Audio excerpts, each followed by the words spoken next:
my heart, I give you my soul.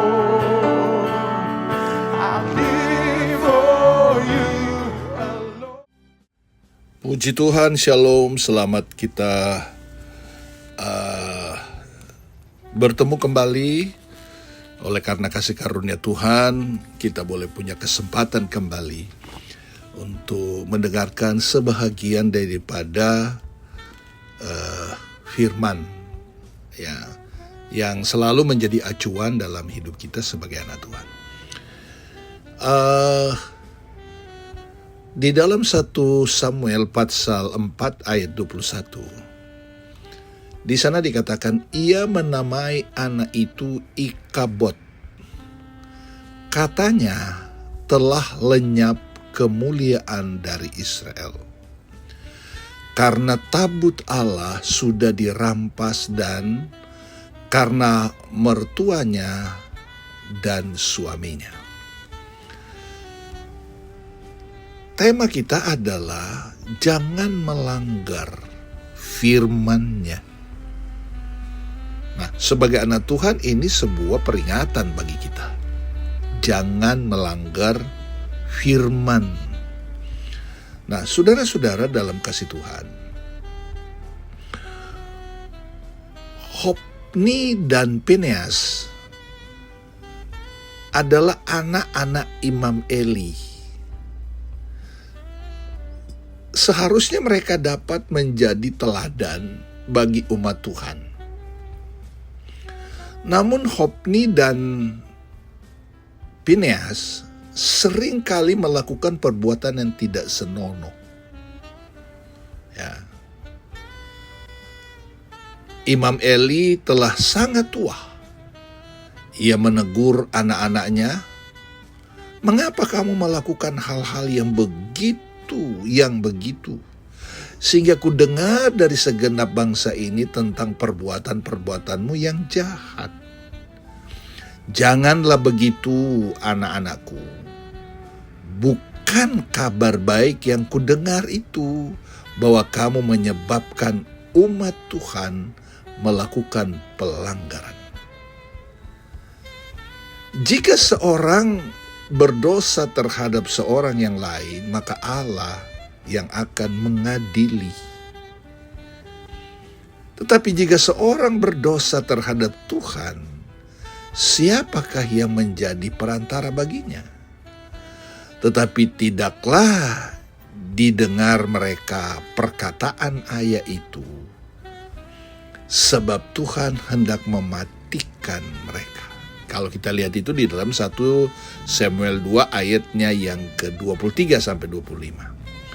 Nah, saudara-saudara dalam kasih Tuhan, Hofni dan Fineas meskipun telah ditegur, mereka tetap saja berbuat dosa sehingga murka Tuhan menimpa mereka. Saudara-saudara, sebenarnya teguran itu hanya untuk memperbaiki perilaku yang tidak baik menjadi baik.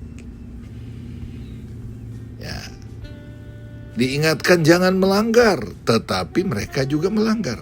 Itu yang dilakukan oleh Hofni dan Fineas. Ditegur.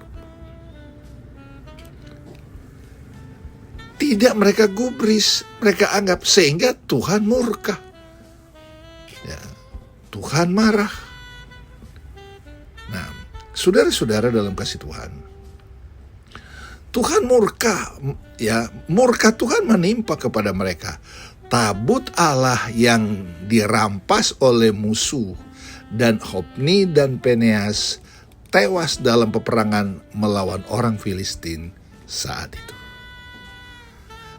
Anak Fineas yang baru dilahirkan diberi nama Ikabod. Artinya telah lenyap kemuliaan dari Israel. Nah, saudara-saudara, betapa mengerikan ya jika kita ditinggalkan oleh kemuliaan Allah. Seringkali saudara-saudara, hal ini terjadi dalam kehidupan keluarga-keluarga umat Tuhan. Mungkin juga di antara kita. Ya. Jadi lahirlah Ikabod. Ikabod artinya telah lenyap kemuliaan. Jadi kita lihat betapa mengerikan orang yang meninggalkan, yang kita ditinggalkan oleh kemuliaan Allah itu. Dan seringkali hal ini terjadi dalam kehidupan keluarga dan umat Tuhan. Mereka selalu hidup dalam kesedihan. Perhatikan baik-baik. Mereka hidup dalam kesedihan, ketakutan, kekecewaan. Karena kemuliaan Allah telah meninggalkan mereka. Saudara-saudara, jangan sampai kita melanggar firman-Nya, sehingga kemuliaan Allah meninggalkan kita. Enggak ada sukacita, tidak ada sudah damai sejahtera, selalu percekcokan satu dengan yang lain. Cuma gara-gara kecil bisa jadi besar. Karena apa? Karena kemuliaan Allah tidak ada. Ya. Sudah, sehingga Tuhan memaksa mereka, Tuhan murka kepada mereka, saudara. Ya, karena apa? Karena mereka melanggar firman-Nya, firman Tuhan. Ya, saudara ya. Mereka hidup ya karena mereka melanggar firman dan kemuliaan Allah tinggalkan, kesedihan, ketakutan, kekecewaan. Ya, saudara. Karena kemuliaan Allah meninggalkan mereka. Nah, jangan sampai tabut Allah, yaitu firman Allah, tidak lagi berada dalam hidup kita. Ya, sehingga saudara-saudara kita berjalan bukan lagi dengan tuntunan Tuhan, tetapi kehendak sendiri. Kita sudah tahu firman Tuhan, kita melanggar, maka Allah pasti ya menegur dan murka Allah itu ada. Nah, kalau firman itu tidak lagi menyatu di dalam hidup kita, maka ada kekalahan besar yang dialami oleh umat Tuhan. Ya. Mengapa banyak orang yang mengalami kegagalan dalam perjalanan hidup mereka? Karena mereka tidak peduli dengan firman Tuhan. Sehingga mereka hidup menurut keinginan daging. Seharusnya mereka cukup, tapi tidak cukup. Tidak ada kepuasan. Karena apa? Efek dari melanggar firman Tuhan. Ya, tidak patuh. Ya. Mungkin saat ini saudara-saudara ada di antara kita yang sedang mengalami peperangan. Ya, iman. Nah, saudara, kita perlu ya tidak perlu takut jika firman Allah selalu ada dalam hidup kita. Kalau kemuliaan Allah itu selalu ada menaungi kita, kita tidak perlu takut. Nah, Yesus sendiri berkata, jika kamu tidak di dalam aku dan firman-Ku tinggal di dalam kamu, minta apa saja yang kamu kehendaki, kamu akan menerima. Sekali lagi, jika kamu tinggal di dalam aku dan firman-Ku tinggal di dalam kamu, minta apa saja yang kamu kehendaki dan kamu akan menerima.